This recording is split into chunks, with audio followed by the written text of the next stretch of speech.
We are at Carisbrook at dusk to move some hives. The birdsong is beautiful. I hope that that's coming through on the microphone. And so from our previous video, you can see there's the hive that I put the swarm into. The bees just hunkering inside from the rain, which is helping our purposes a lot. Sometimes when you're doing this, you're waiting for all the bees to go to bed, and some of them do like to stay out a good time past bedtime. And so it's not that one that I'm going to move. We've got our experience day, our first one, coming up on Saturday, and I just want a really nice hive down there for those guys. So I'm going to take one of these big ones from here, and I'm also going to take Good Queen down there, because I realise that the journey, even though it's not very far, it's a fairly quick shot over to the other side of town, I think Good Queen being on site with the queen rearing hive will just speed that up a lot. So my update on queen rearing hive, I took a sneaky peek. I will take a video in a couple more days. Out of those 10, they brought on one beautiful one, and I think my error and why they didn't bring on all 10 is that I did it fairly quickly after I'd put the brood in, so the brood was still a little bit young, and so the bees just weren't so desperate for queens, so they were able to do a nice measured, well, we're short a queen, so we need a queen, and they just made one. And it's very beautiful, and it'll be useful, and I'll be able to restart that process after 8 days. So you know, it's not knocked us back too much. A little bit of a learning experience there, to when I put the brood in, to bring the nurse bees in, which are necessary. To do that, I think 4 days before, maybe 5, and then come in and just before putting those eggs in, just knock off any queen cells that they've made themselves. So Dominic asked, hi Dominic, about moving them, and it really is fairly low science.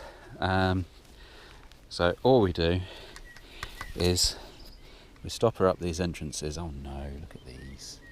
You're supposed to go inside. You see there's possibly carting away some dead bees. It's possibly also that they heard my voice, which is a little bit irritating.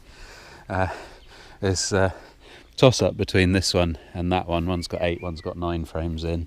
I'd quite like to take the 9 framer and leave the 8 framer here. Here's Good Queen. They've all gone to bed nicely. But this one over here, look at them hanging out just by the door. They obviously want to come out, but they're waiting for the rain to stop. They may also have heard my voice. Normally when Kate and I do this, we try to do it fairly quietly, just to make them... Oh, someone's just returned. We try and do this pretty quietly. Look at all these little ho-has here. I don't know who these little guys are. I've not seen them before, but they seem really interested in the hive. I really hope that that's not something horrible like small hive beetle, because I thought we didn't have that in our area. It probably isn't, but I will look that up, because that's something we don't want. That's solvable with oil traps, but it is a whole other thing, and I could do without a whole other thing right now. So I'll stop her up, Good Queen, but then I'll probably have to wait, and so for this, here we go, I'll pop you down there. We'll just wait for that little one to go in.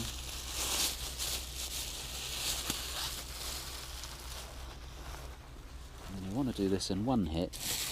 I am using an old shopping bag here. We'll just scoot that dead one out of the way. And we just stuff it fairly securely into the entrance.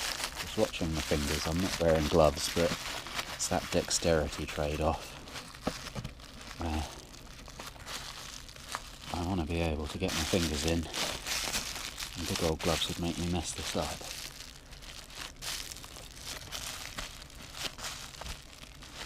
There we go. All we do after that is we put a strap around it, just so that the lid doesn't come off as I go over any bumps, because driving down the field is quite lumpy. And then we take them over to the new place, put them in situ, pull the wadding out of the front, and then the next day they do an orientation behaviour. So they will fly out and realise that the scenery is different, and so the first thing you see is them flying around in small circles, just learning the landmarks, and those circles will get bigger and bigger, and they'll do that for most of the morning before then going out to try and find things to forage, come back, tell their girls with their waggle dance, which I'd love to catch on film for you, but it's quite difficult without an observation hive, which I don't have at the moment, but is on my list of things that I want. And then they're well settled in. You just want to move them a really good distance. So these are borderline. They're not quite 3 miles, but they're pretty close to. And where our countryside is fairly tightly packed, I don't think that these girls forage anywhere near the other ones. They probably won't overlap in range, so they won't get confused and come back here. So here they are in the back of the car, and it somewhat reveals that the car is in a mid-season state at the minute. All the various bits and bobs that we need. I'm a little out of breath. You're probably aware from sometimes I'm a bit wheezy when I talk to you. I'm quite asthmatic, and yeah, slugging that has been a little bit breathtaking. And so yes, so you see they're strapped up here and pretty safe. I will have just a veil, a bee hat, on the passenger seat next to me if we do get any little escapees. The old gag is, but it's surprisingly effective, I've used it, is you put the front air blowers on and blow the bees to the back of the car, but I will also just put a little a hat on and just drive with that on. Normally when they escape in the car, which happens a little bit, they just buzz around a bit, sort of wondering what's going on, rather than buzz around a bit trying to find you to sting you, and so it's not too much of a big deal. So yes, on we go. There we go, it's now got very dark in the course of the drive, so here they are.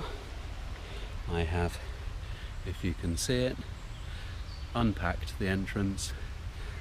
A few little lumps and bumps got me a slightly angry buzzing, but it's too dark for them to come out now. If you can see, here's Good Queen now, here's the swarm I took the other day, and here is the breeding nuke. So hopefully that'll make things even more accessible for our rearing of queens, and I will do a video fairly shortly on how we turn a queen into a colony, and that's very much the final stage of the whole thing, and it is very much a lather, rinse, repeat situation after that. So not very much bee action, but I hope it's been informative. As Dominic asked the question, I thought I would film as I did it. It's something that I wouldn't have normally considered interesting, actually, but I'm sort of aware that the beekeeper's perspective compared to the general public's perspective of what's actually interesting about bees is very different. The physical lugging around of them is something that I hadn't really considered some people might find unusual. So yeah, I hope that's helpful, and thank you very much for watching. I look forward to seeing you next time. Take care.